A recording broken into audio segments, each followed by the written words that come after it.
एक बार एक बहुत दुबला पतला ऊंट अपने मालिक के साथ शहर में आया।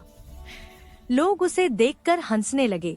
कोई उसके पतले शरीर पर मजाक कर रहा था तो कोई इशारे कर रहा था। ऊंट का मालिक चुपचाप सब सुनता रहा, मगर उसके दिल को बहुत दुख हुआ।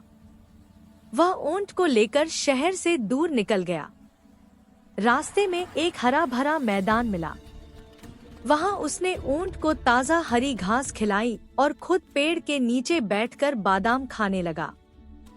थोड़ी देर बाद उसने प्यार से ऊंट को भी बादाम खिलाए। दिन बीतते गए, ऊंट मजबूत और सुंदर होता गया और मालिक के चेहरे पर भी खुशी लौट आई।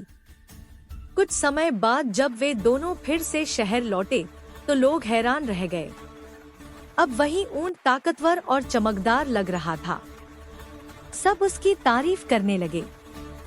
आखिर में मालिक मुस्कुराकर कैमरे की तरफ देखता है और कहता है, अभी तक लाइक नहीं किया